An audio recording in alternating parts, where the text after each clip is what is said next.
Hello and welcome to today's Facebook Live business series. I'm Jessica Pantermuehl, lead instructor for the Nutritional Therapy Association's Career Development course. Here at the NTA, we're not only committed to providing you with an exceptional education in foundational holistic nutrition, but we're also here to help guide you with business best practices and bring on business experts who can help share their knowledge as well. And today I am so excited to have with me here Amie Tollefsrud, who is a nutritional therapy practitioner herself. Amie, thanks so much for coming on. I'm going to tell the audience a little bit about you. Okay, perfect. Yeah, so Amie is a nutritional therapy practitioner and she's the CEO of Rebelle Nutrition, an online business where she teaches other NTPs and NTCs, health coaches, nutritionists, and wellness enthusiasts how to create, launch, and scale their own online practices through free trainings, blog posts, and online courses. And today, Amie is joining us to answer your questions and share how to choose a profitable online course topic for your business. I know that we have a lot of questions coming from students and grads about creating online courses, and Amie is really a wealth of information on this topic. So Amie, thank you again so much for joining us. Yeah, thank you so much for having me. I'm so excited. Absolutely. So first question for you is, you went through, as an NTP, you went through the Nutritional Therapy Association's program. And I know at first you saw some one-on-one clients for a while until you've turned your focus more on helping others create successful businesses. So I'd love to hear a little bit more about how that transition was for you, about how it went for you as a practitioner one-on-one, and how you transitioned into helping others. Yeah, definitely. So I went through the NTA program and I actually started building out like my website and social media following simultaneously while I was going through the program, which is like honestly one of the best things that I ever did, because then when I did graduate, I already had one-on-one clients that were wanting to work with me. So I started off seeing just one-on-one nutrition clients. And then from there, my business partner and I at the time actually created 2 different online nutrition courses, because her and I both were kind of thinking like, okay, we're both kind of getting a little bit exhausted, with the one-on-one model, seeing one-on-one clients all day. And like, we want to scale our businesses. How can we do this? Like, what's the best way to do this? So we created those 2 different nutrition courses. And from there, we kind of saw it was our first taste of kind of like some passive income, making money without trading time for dollars. And I was just like set on fire by that. I was like, this is so cool. And I started actually having other colleagues that I went through the NTA program with, and other people reaching out to me on social media who were like nutritionists or health coaches. And they were coming to me asking like, oh, how did you do that? Like, can you give me tips on how you grew your following so fast? Or how you made these online courses, or, can you give me tips? And I was like, for sure. I love talking about this. And kind of from there, it just really happened organically. I decided just one day on a whim, I was like, maybe I'll just open up a few one-on-one client coaching calls for like other nutritionists and NTPs and just see if people are actually willing to pay me for this. Right. Because at the time, I didn't really necessarily feel like I was an expert, but I did have my own experience. So I was like, sure, let's try it. And honestly, I think I did 1 or 2 Instagram stories talking about like, I'm opening a couple of spots up, and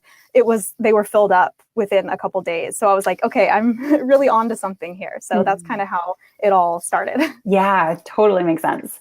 And so kind of taking us back to that transitionary point when you were working with one-on-one clients, as you were saying, that one-on-one business model was kind of starting to wear you out a little bit, and then making that transition into your own online courses. I'd love to hear a little bit more about how that went for you as a practitioner and how your experience was in bringing in that more passive revenue income stream. Yeah, so you're talking about like the transition from going from one-on-one to courses? Exactly. Nutrition courses? As a nutritionist, yes. Exactly. Oh, okay. Yeah. Yeah, so the kind of premise for my idea for my first nutrition course was like, I'm thinking about the types of one-on-one nutrition clients that I'm getting. And I had a really specific kind of nutrition niche, which was a lot of like adrenal fatigue, HPA axis dysfunction type of clients, like young women, maybe over-exercise, that type of thing. And so I saw myself kind of repeating the same information a lot of times to multiple different nutrition clients. And I'm like, maybe I can kind of put all of my effort into one place, one time, and have my one-on-one clients at least go through that course first before seeing me one-on-one. So I'm not, saying same thing over and over again. Right. So that's kind of, I guess, where the idea for that course came from. And then, sorry, was that an answer to your question? I can't remember if you. Yeah, absolutely. Okay. Yeah, I just wanted perfect. to hear a little bit more about kind of that evolution for you as a practitioner between seeing those clients one-on-one and then starting to offer that online course yourself. So I love hearing that, because really you were scratching your own itch there, right? You're saying these things again and again, as so many of us practitioners do, especially in those first few sessions. Right. So much of it is that foundational work that we're doing with clients as we're laying the groundwork with this basic education. So smart of you to package that up into something that you could then sell and educate your clients with too. Yeah, thanks. And I think online courses too are such a good supplement. Even if somebody still does want to see one-on-one clients, it can be a really good way to, like you said, have them kind of go through it as a prerequisite, maybe before they work with you, just so you aren't overly exhausting yourself before, giving them that like kind of foundational knowledge. So exactly. Yeah, that makes sense totally. And so moving forward then, so you have created this, you opened this up, like you said, to your Instagram followers, saying like, okay, is anybody going to bite here? You kind of offered it, and then you see this massive response to that. So can you tell us, moving forward from there, just in your own story, how that sort of transitioned, and how the work you were doing as a nutritionist, your nutrition work, then sort of parlayed into really starting to more exclusively focus on helping others with their business? For sure. Yeah. So it's funny because it was kind of a similar process, starting with nutrition and then starting with like business clients, because again, I had a lot of the same types of clients with the same questions, a lot of NTPs that were, I need help starting my website, figuring out my niche, just all of that basic business stuff. And again, I was thinking, okay, I love talking about this stuff, but I, again, am like saying a lot of the same things over and over again. So maybe I've turned this kind of process into a course. So that was kind of the transition with that. And I found, because for a while I was still seeing both nutrition clients and business clients. And I just kind of had to make the decision at that point, like what is making me feel more lit up? Like what is making me more excited to talk about right now? And at the time, and still, I just really felt like intuitively I wanted to go kind of the more business route, because I just kind of found this love for talking about business with especially other NTPs, because I just knew how difficult it was, like starting as an NTP and like not really knowing anything about the online business world. And so I can totally just resonate with those types of people so much. So yeah, that's kind of how that happened. Awesome. And I love that you spoke there to kind of what was bringing you joy, right? What you were kind of feeling called to do. And I think that's such a wonderful way to navigate one's own business, because even as we go into things like niching, for example, which, we go into a lot with the career development course, creating, really honing in on your target market, even that can shift and change over time, and that's okay, right? So I think it's a really beautiful example that you're kind of outlining here with your own business of how it shifted and it changed shape, and you were just kind of following your intuition and following your heart through that whole process. Yeah, thanks. And I totally agree with you. I think that's something that kind of scares a lot of people about, determining their niche, is that they think like, if I pick this, I'm going to be stuck in it forever. And I'm like, Look at me. I've changed I've changed a bunch of different times. So I think it's okay. Like if you pick something you're passionate about and then, a year later you change, I think as long as you're just being open and honest with your audience about the fact that, that maybe isn't as inspiring to you anymore, and this is the direction you're going, people really respond to that. So absolutely. Yeah. Just that openness, that authenticity, that honesty. Sure. Absolutely. Yeah. And so then during the beginning stages of that transition, what were some of the first business resources that you offered your clients? Your nutrition, like not as a nutritionist, but helping other nutritionists. Okay. So the first like business resources I offered? Yeah, exactly. Okay. Yeah. So I started off just with some free like PDF guides and stuff like that on my website. So lead magnets. But I think the main thing that kind of really helped grow my audience and position me kind of as more of an expert in the business world online was I ran a couple different free challenges, which were really cool, a really cool way to offer a ton of value to my potential new clients and students. And also just really cultivate like a community of people that were all interested in all sharing these types of, ideas together. So one of them was it was called, I think I called Grow Your Clients or Gain More Clients Challenge or something like that. So every single day I showed up live and I was giving tips about like how to get more nutrition clients. I did another challenge on growing your Instagram, one on like email marketing. So just any sort of free value that I could give to people. And obviously in exchange, getting those people, onto my email list, but I was providing them so much value that I was like, this is a really good way to show people that I know what I'm talking about, but also, get them into my audience as well and have them, share the challenge on their social media and use the hashtags and all that type of thing. So it was a really good way to, I guess, expand my message as well. Yeah, absolutely. Yeah. I love that. What a great marketing method too. And I'd love to dig into that a little bit more as well as we're talking about promoting online courses. But before that, so what would you say to somebody who's a practitioner, they're just starting to consider this concept of moving into online courses? I'd love to know what you feel some of the top benefits are and maybe why a practitioner maybe should explore this as a potential business model for themselves. Yeah, that's such a good question.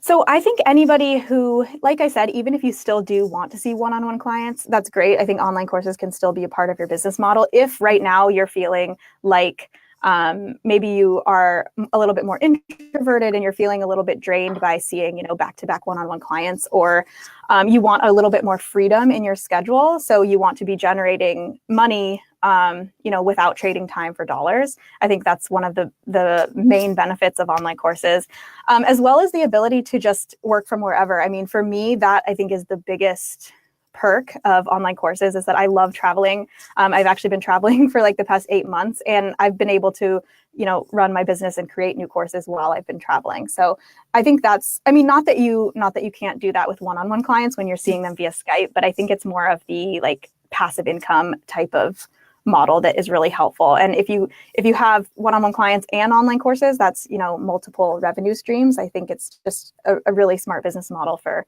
anybody who is wanting to scale their business.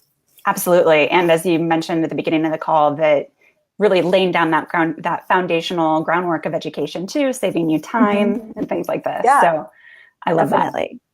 that. And so then in terms of choosing a course topic, right? Because I think that's probably one of the first sort of roadblocks that a practitioner can come to is they have all of these tools, they have all of this information and knowledge. So it's like, where do they start? How can they start choosing their own course topic? Yeah, such a good question. And I feel like the main type of client that I see is somebody who has so many different ideas. It's not a problem of like, I don't have any ideas. It's a problem of like, I'm so multi-passionate, like, what do I create a course about? So I totally get it. And I think the number one thing to know about an online course is that even if you have all this knowledge to share, I guess the purpose of an online course is not to necessarily put all of that knowledge that you have into a resource. What people are paying you for is this kind of streamlined process to get them results from to get them from A to B as the expert, to kind of cut through all of the just like stuff that is unnecessary, I guess, and giving them only the need to know information. So I think when I'm thinking about helping people like think of the online course topic that is going to be best for them and really set them apart from everybody else, I usually ask them, or ask like, if you're a potential client of mine, like, think about maybe something that you were going through, 2 to 5 years ago that was a real struggle for you, and the types of resources that would have been like life-changing to you at that point. And because just to like use myself as an example, and this is how I ended up creating the newest online course that I have. I was thinking of myself like 2 or 3 years ago, and as a new NTP, the struggles that I had when I was wanting to create a business online, and I wanted to generate passive income, and I wanted to grow my business. And I was like, but I didn't have really any of the tools on how to do that. So that's kind of where my newest course topic kind of came to fruition, as I was thinking about putting myself back into my own shoes a couple years ago. And I'm like, hey, what was the exact process that would have taken me to where I am now, but saved me a ton of time, a ton of money, a ton of effort, and giving that pursuit process, I guess.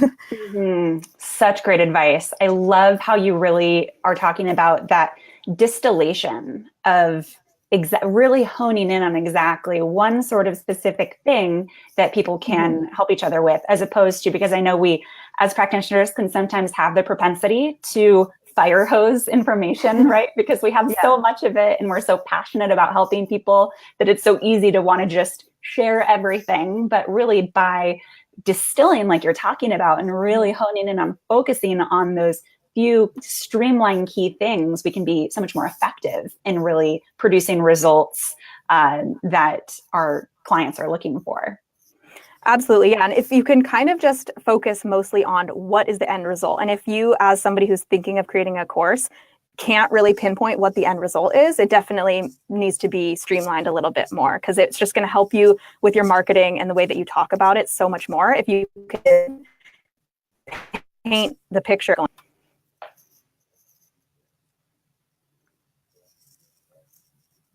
Oh, let's see. I think can you hear me okay?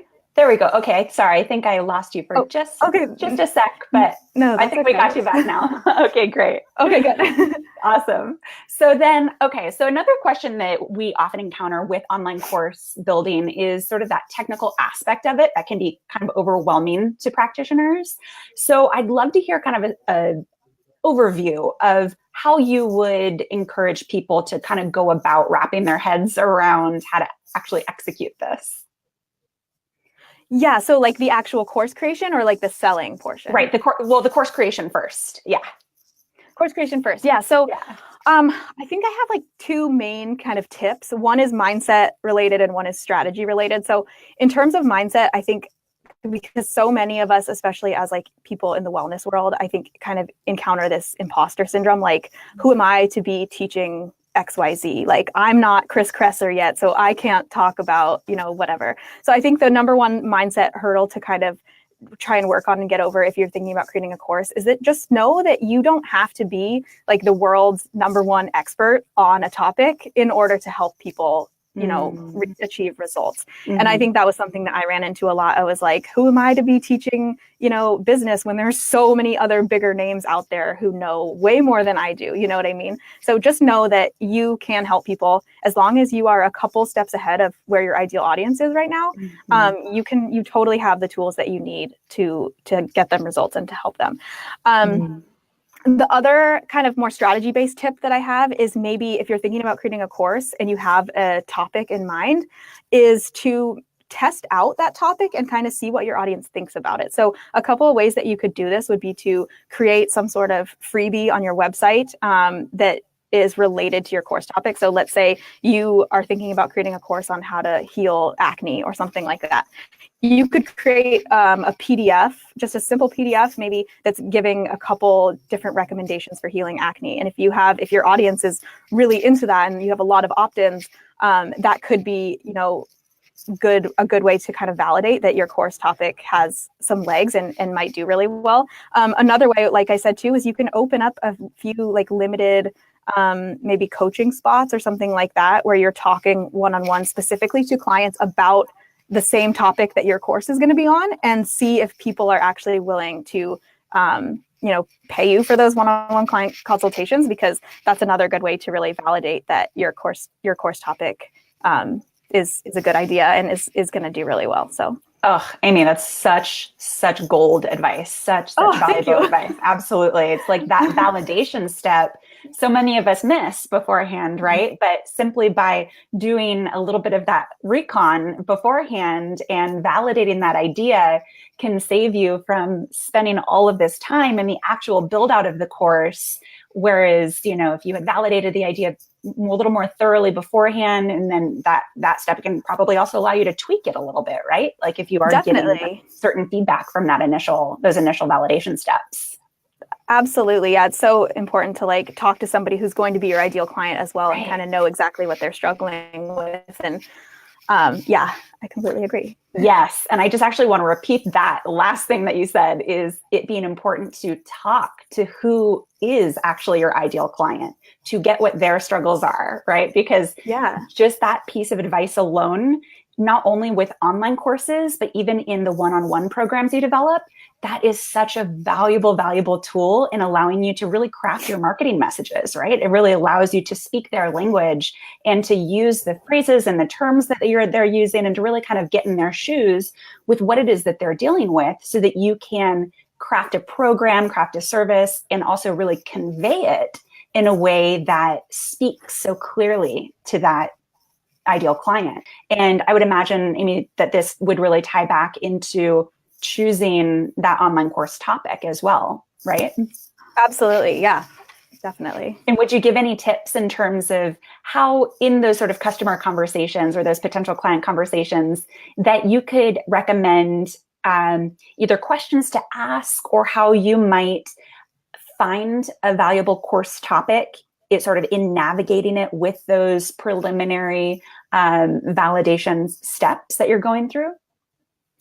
Yeah, I mean, I think just, I mean, number one, listening to like the things that keep coming up over and over again for multiple different clients. But in terms of like in the middle of a client conversation, just being, having an honest conversation and asking them honestly, what are the things that they are struggling with in their own words, and just trying to figure out what keeps coming up for them and what the struggle is for them, and what the end result is that they are trying to get to, and why they hired you or why they're talking to you in the first place. Like, what are they trying to get out of it? And maybe it will take them actually a little bit of time to figure that out as well. But if you can get to the core of like what they are or what they're wanting to get out of that session, I think that's gold if you're able to kind of pinpoint what that answer is. Yeah, absolutely. Which brings me to another question, which is, would you advise practitioners to work a little bit with clients one-on-one before they dig into online programs? I'd love to hear your take on that. I don't necessarily think that you need to have like paid one-on-one clients, but I think it is really important to at least have, talk to 10 of people that you perceive to be your ideal student before creating your course. Because again, just validating your topic, you don't want to be spending, potentially months creating this resource if you haven't even, talked one-on-one to somebody who would be a potential client of yours. So don't feel like you need a ton of one-on-one client experience.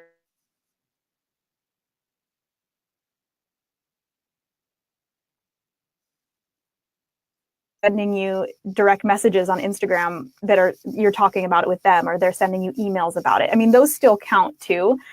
Just making sure that like you have talked to a couple people that are wanting this resource from you. Right. Exactly. It makes sense. Okay, wonderful. And so then is in terms of like the nitty gritty of like, okay, good. So you've talked to your people, you've validated the idea. Let's say an example of, healing acne through nutrition. Let's say, you've decided on this course topic, and then are there certain course platforms or technical resources that you might suggest for people to look into who are interested in building this out for themselves? Yeah, for sure. So I personally use Teachable, and I recommend it to my students just because I love it. Easy to use, and it looks really beautiful. As somebody who doesn't have a lot of like design experience or anything like that, it was easy to make look really good and easy to navigate as an instructor and a student. So that is my recommendation. But there are a lot of other ones out there that I know people love. And there's also options with hosting your course on your own website. So I know with Squarespace, you can have just like a password protected page and use it that way. But I guess my opinion, I think just having like the payment and a option for like payment plans and all of that type of stuff, it would be really easy and have like all that stuff in one spot. So that would be my recommendation. Yeah, absolutely. That I can definitely see the value of that, especially if somebody's just starting out, maybe if they're not super tech comfortable with a lot of the different technical components that can go into this, using a platform like Teachable, which has the course content able to just stick in there. And then they handle the payment gateway, they handle the tax, they handle like that European tax thing. Like they handle all of those things. So I'm a fan of Teachable as well. And they do really make a beautiful platform and make it easy for people to get started pretty quickly. And so then definitely. And you can, sorry. Oh no, that's okay. That's okay. Go on. Oh, I was just going to say real quickly too, you can build out your entire course on there for free too, before you even pay anything. So, I mean, that's what I did, because I was like, I don't want to be paying money if I'm not getting anybody enrolling yet. So that's another benefit. Awesome. I'm not like an affiliate or anything. I just like Teachable. Yeah. It's great to share resources that have worked well for you, absolutely. Yeah. So then I'd love to get into the marketing aspect of creating an online business. I know earlier you mentioned a little bit about hosting these challenges. And I'd love to hear, let's maybe just start there. If you could break down a little bit more about challenges, and if that is something that you would recommend using to start to kind of drum up interest for your online course. And if so, taking us a little bit deeper into how one might create that kind of challenge.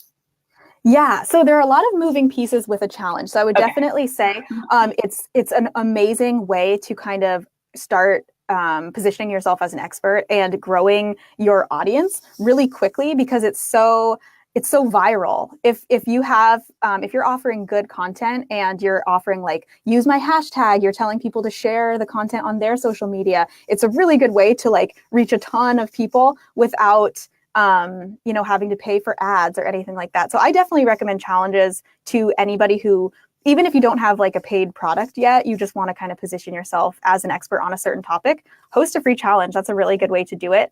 What was the other thing I was going to say? And they're also a good way to kind of warm your audience up before launching an online course, so it can be used as just a way to build your audience, but it also can be used like, let's say the week before you launch your online course, host a free challenge, give your audience free amazing value every single day, have them share it, and then on the last day kick off your launch where you're offering the next step, which is the paid resource or paid program that you're offering. I love that. That's great, because this advice can also be taken, like you were saying, just to drum up interest, even if you're whatever it is that you might be launching, whether it's just an one-on-one in-person practice that you're doing, or a group program that you might be doing. This is really applicable to any of those sorts of things. So absolutely. Yeah. So if you don't mind, if we kind of drill down into a little bit more with that. So let's say somebody is brand new to challenges and they want to launch something, whether it's an online course, a group program, whatever it might be. What would you say are some of the first steps and sort of an overview of starting with a challenge, kind of a simple introductory first time challenge for a practitioner?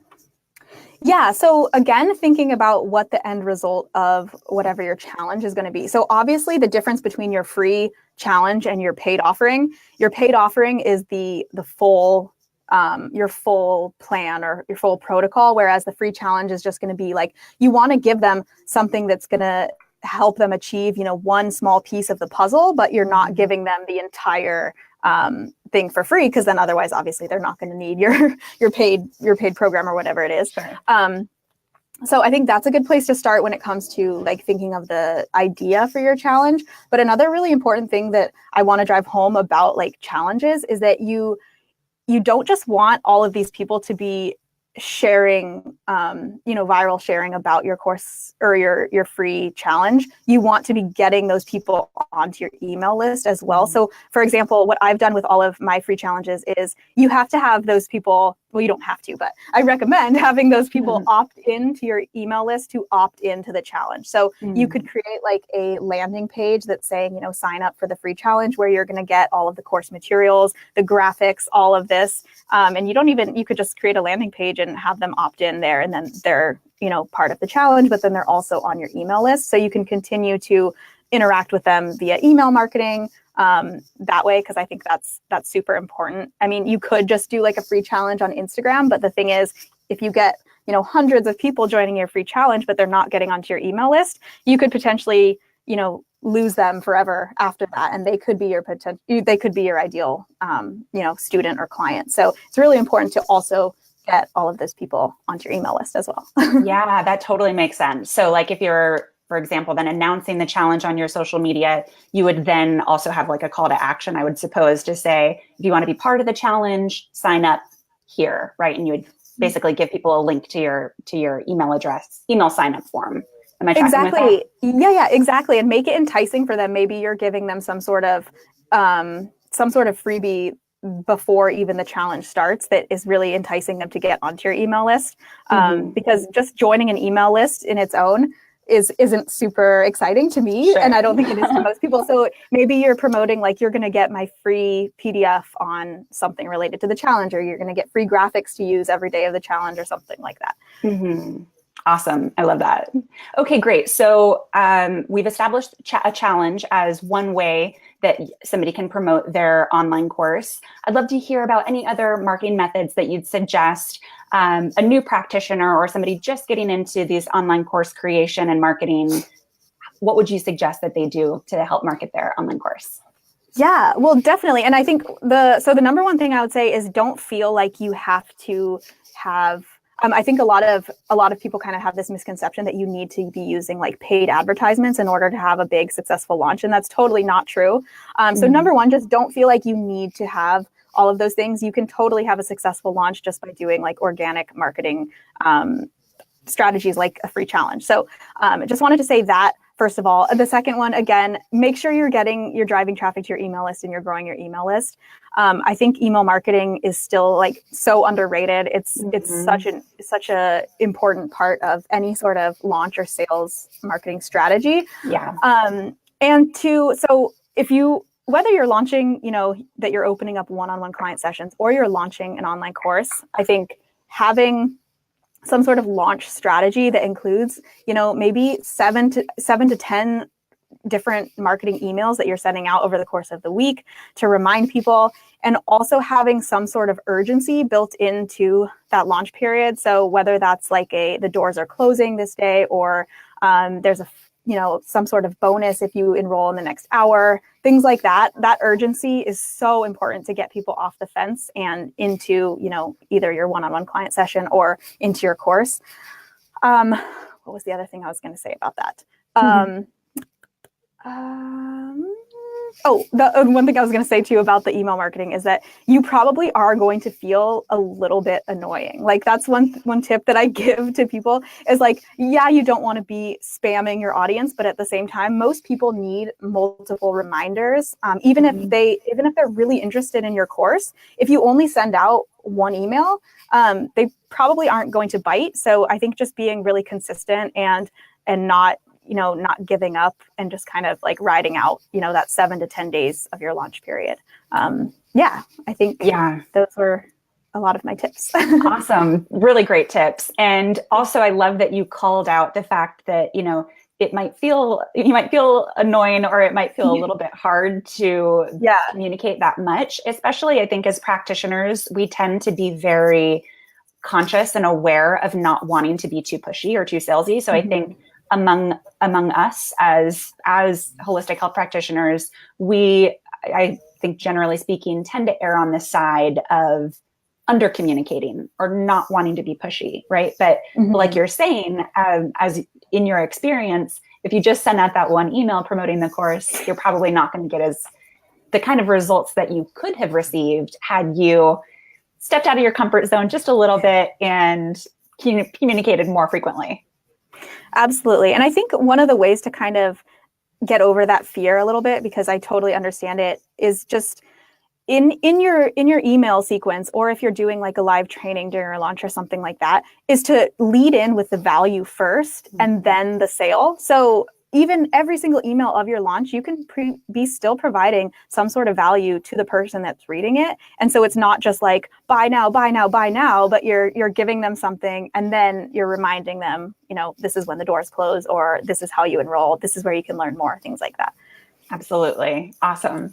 So then kind of going back to our original theme for this Facebook Live here in terms of really choosing that online course topic, honing in on it. So for a practitioner who is let's say they've chosen their ideal client, but their client can maybe struggle with several different issues, so it's like they have like 10 ideas of, what they could possibly do. I'd love for you to walk us through how you might coach somebody toward choosing that most profitable online course topic.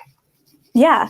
Okay, cool. So, well, number one, I would definitely encourage them to look at their audience first. Even if you only have 10 people in your audience right now, what are the questions that you're getting asked the most frequently?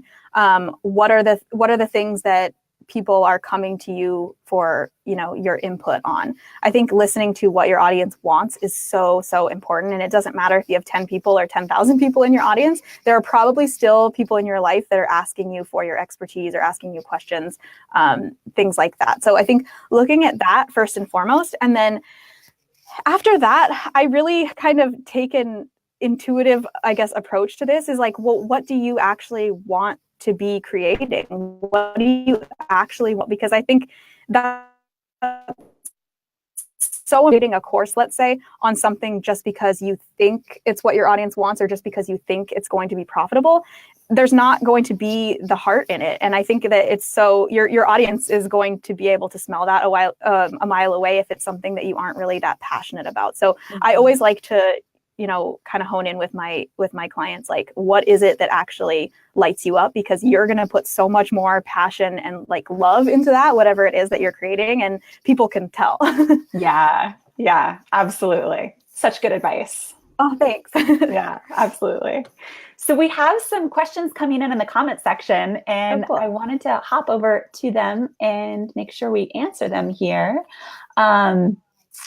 Let's see here. So Kara Keels had asked, can you provide an example of a challenge and describe it? And I know we dove into that a little bit, but maybe just like as we can even use like that handling acne example, maybe as that sort of challenge, some sort of practitioner focused thing, and maybe walking people through again some of those steps and just describing an example one. Yeah, for sure. So let's say you're doing a challenge on healing acne. You as a practitioner, I'm sure you could like think of a few different things that might be really helpful and give people an actionable step that they can do. So, I mean, just something simple that comes to mind is like maybe something digestion related. So maybe the first day of the challenge, you're teaching about how digestion is related to skin, and you're, recommending apple cider vinegar or something like that. So even just that seems so small, especially to us, as practitioners, we're like, there's so many different things you could do digestively, but to your ideal client, that maybe they've never heard of that before. And that could actually really, really help them. So just thinking about breaking it down into smaller actionable steps, I think is really important every day of the challenge. And then did you want me to go more into anything else around like how to deliver the content, or that'd be awesome. Like that? Yeah, that would be great. So is that normally like you mentioned Facebook Lives a little bit earlier, that you might give that tip on a Facebook Live, but then would you also send it out via email? Yeah, I'd love to hear about your content delivery strategy there.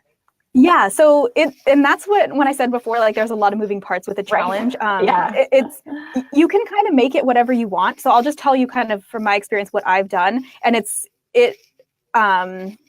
is you're kind of contacting people in a variety of different ways. So I would send out an email every single day of the challenge that's kind of breaking down what the challenge is about, and then sending them the link and the reminder of like when the Facebook Live is going to happen. So you're kind of giving them some info in the email, but I think it's really helpful if you are having a live component, especially like a live video component, to try and offer even more value on the live video so that there's kind of a reason for them to tune in. You're not just saying like the exact same thing everywhere. Right.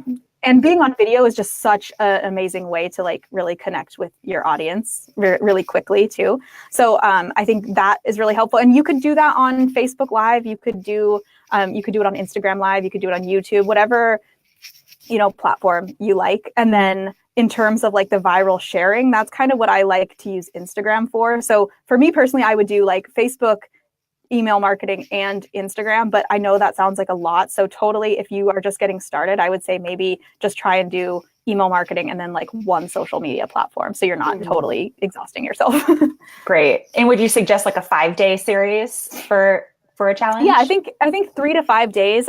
What I've kind of noticed, I think anything longer than that, people start to drop off. So I think keeping it short and sweet and really actionable, and then either on like that 4th day or the 6th day, once it's over, then kind of leading into your paid product or service if you have something to offer. Otherwise, it's a great way to just build your list. So. Absolutely. Wonderful. Yeah. And so then just sort of in recap, anything else that you would like to share with our practitioners here, people who might be new, thinking about launching their online course, anything else that you'd like to share with them in words of encouragement to get started with digging into their own?